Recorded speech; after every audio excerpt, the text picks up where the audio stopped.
আমি ডাইতি করি না করে আর আমার জোরে করে রয়েছে আমদানি চারি কাজ করি বাবা লোক আরো 2-3 জন আছে ওই উঠমা আর কোবাকা মিলে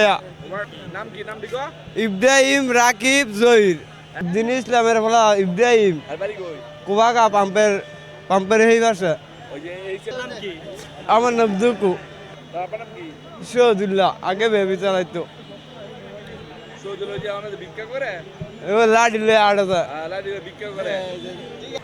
আমাদের মাহফিলের সিজনগুলোতে আমরা এই রাস্তাটা দিয়ে গাড়ি নিয়ে ঢুকি না ভয়ে, কারণ এই বছরও আমাদের অনেকগুলো প্রায় 3-4টা গাড়ি এখানে অ্যাটাক করে তারা মোবাইল, টাকা ইত্যাদি জিনিসপত্র রাইখা দিছে।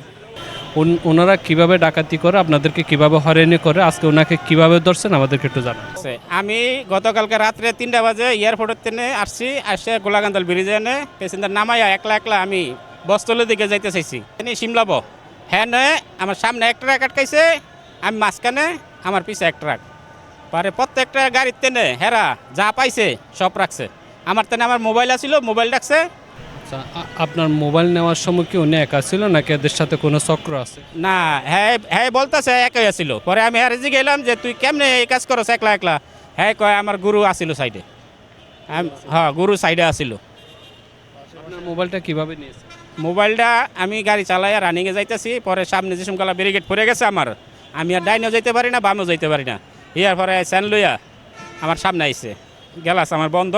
আমি হারে গ্যালাসে ইশারা দিতেছি যে নিস না, মোবাইলটা নিস না। হ্যাঁ কইতেছে দিবি, নাইলে কোপ দিমু। তো আমি কোপ খাওয়ার ডরে গ্যালাস নামাইয়া মোবাইলটা দিয়ে দিছি আমি। কিন্তু আমার সামনে ট্রাকে তো রাখছে, আমার পিছের ট্রাকেতে এই তো রাখছে, মানে 4-5টা ট্রাকেতে ওই টাইমে রাখছে জারাহনের।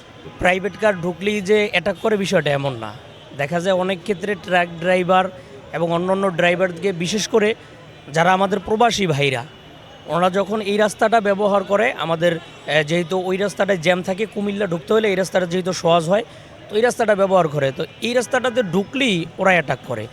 আমাদের যিনি এমপি রয়েছেন মুস্তাফিজুর রহমান দীপু সাহেব, ওনাদের কাছে আমাদের আবেদন যাতে বিশেষ করে আমাদের এই রাস্তাটার প্রতি উনি একটু নজর রাখেন এবং এখানে যাতে আইন শৃঙ্খলা বাহিনী একটু বৃদ্ধি করে দেওয়া হয়, যাতে সাধারণ মানুষ এবং প্রবাসী ভাইরা এবং আমরা যাতে চলাচল করতে স্বাচ্ছন্দ্য বোধ করি।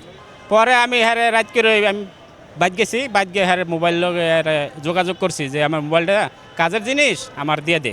তাই আমার কাছে টাকা দাবি করছে, আমি ঠিক আছে তোর টাকা দিমু। কত টাকা দাবি করছে? ধর না 5,000। আমি বলছি ঠিক আছে দিমু। ইয়া পরে হ্যারে সকালের তেনে অনেকবার ফোন দিছি, একবার কয় এনয়েন, একবার কয় হেনয়েন, একবার কয় হেনয়েন। মানে একলা আমি ওই মানে হ্যার সামনে যাইতে চাইছি না আর কি, কেলে গেলেনি আবার আক্রমণ করে।